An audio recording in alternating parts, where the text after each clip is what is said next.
Bene data bakundwa b'umwami Yesu Kristo, mwese abakurikira izi nyigisho tubahaye ikaze mu biganiro bya Saveur Divine.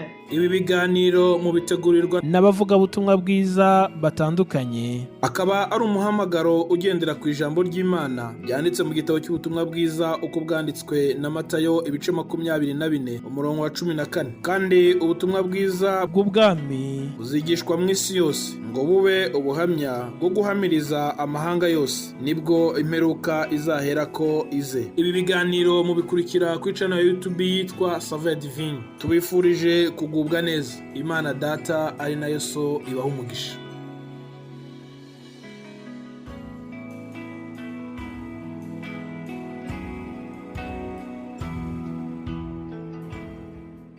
Yesu ashimwe bakundwa bene data bakurikira ibi biganiro bya Saveur Divine. Mwese ndabaramukije, amahoro ya Kristo nabane namwe aho muherereye hose. Mbifurije gutangira iki cyumweru mu mahoro ya Kristo. Mbifurije umugisha uturuka ku Mana mwese aho muherereye.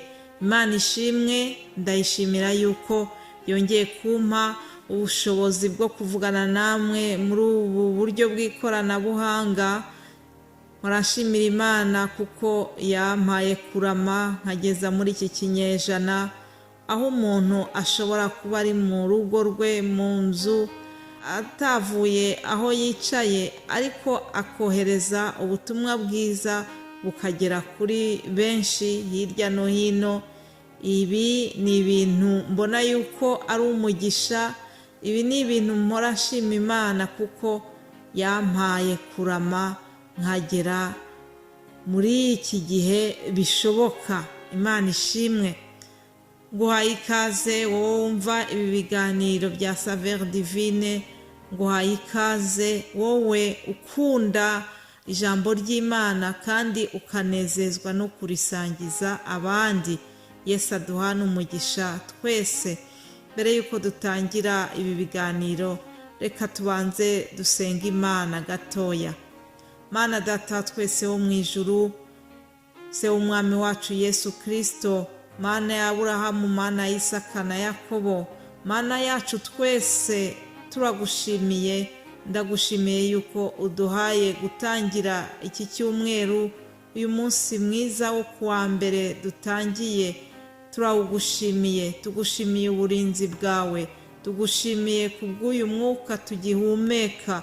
Nukuri Satani ntabwo aba yicaye araduhiga ku manywa na nijoro, aduhiga mu buryo bunyuranye, ariko Yesu ukatwimana.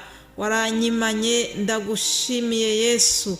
Rero nkuzaniye bene data abagiye gukurikira ubu butumwa bwiza, twese turuciye bugufi imbere yawe kugira ngo ubanze utweze. Amaraso y'umwana wa Yesu Kristo atweze. Reka mwami ubane natwe muri aka kanya keza. Iri jambo tugiye gusangira na bene data, ndakwinginze kugira ngo udufashe kurigenderamo, utwongerera ukwizera nk'uko abigishwa bawe bigeze kugusaba. Natwe tuzavuga ku ijambo ryo kwizera muri iki cyumweru. Ndakwinginze kugira ngo uzumva amagambo, uzumva izi nyigisho tuzatanga, uzamwengerere kwizera. Haleluya. Umugisha buri wese ukurikira ibi biganiro, umugisha kandi bene data bazadusangiza ubu butumwa bwiza. Twese twungukire imbere yawe. Ni mu izina rya Yesu Kristo mbisabye, amen, amen. Nshuti bakundwa, rero nongeye kubaha ikaze. Muzi yuko mu cyumweru cyashize twaganiriye ku ijambo rivuga ukwiyiriza, hanyuma uyu munsi tutangiye irindi jambo, uyundi mutwe w'inyigisho uzavuga ku ijambo ryo kwizera. Mbese ukwizera ni iki? Umwanditsi w'Abaheburayo yasobanuye ijambo ryo kwizera, arivugaho muri aya magambo mu gice cya 11 ku murongo wa mbere.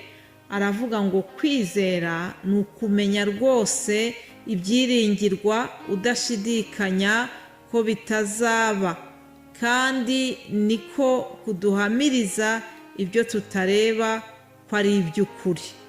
Ukwizera ngo niko kuduhamiriza ibyo tutareba yuko ari iby'ukuri. Aleluya! Reka nongereho ko ukwizera ari ukugirira Imana icyizere, ukemera kandi ukumva mu mutima wawe yuko ibidashobokera abana b'abantu ku Mana byose birashoboka. Ukizera yuko iyi Mana twizeye yitwa ishobora byose. Aleluya!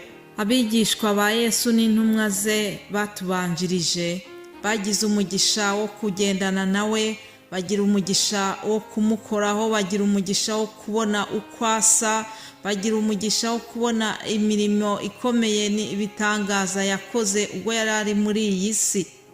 Ni ukuvuga ngo bari bafite ibikwiye byose bifatika kugira ngo bagire ukwizera kwinshi kwaba gusumbye ukwacu.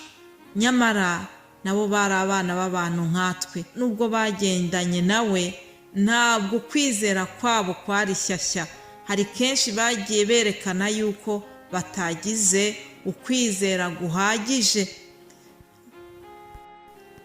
Muribuka nsubiye inyuma gato ku byo twize ubushize, twabonye yuko abigishwa ba Yesu bababajwe nuko hari umuntu wari urwaye igicuri, yari atewe n'abadayimoni, hanyuma ngo ntibabasha kumukiza. Hanyuma bihererana Yesu baramubwira bati mbese niki cyatumye tudashobora kumukiza? Mu by'ukuri bari bababajwe nuko babonye yuko hari ibyabananiye. Noneho ngo Yesu arababwira ati yemwe bantu b'iki gihe biyobagiza batizera, nzageza he kubana namwe? Urumva yuko yababwiye ngo ntibizera, nicyo kintu yabagayeho. Matayo 17:20 niyo magambo Yesu yababwiye ngo ni ukwizera kwanyu guke. Ndababwira ukuri yuko mwaba mufite kwizera kungana n'akabuto ka sinapi, mwabwira uyu musozi muti va hano ujye hirya, wahava kandi nta kizabananira. Imana idufashe. Bene data, biratangaje cyane kuko akabuto ka sinapi ni akantu gato cyane, ariko Yesu niko yahereyeho abasaba kugira ngo bagire byibura ukwizera kungana n'ako kabuto. Ni igishushanyo kivuga ngo mugire ukwizera, mwemere yuko Imana ishobora byose.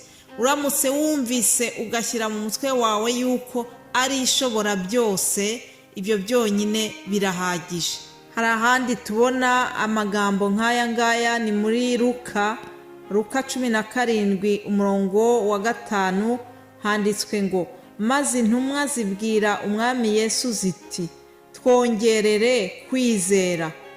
Umwami ati mwagira kwizera kungana n'akabuto ka sinapi, mwabwira uyu mukuyu muti randuka uterwe mu nyanja, nawo wabumvira.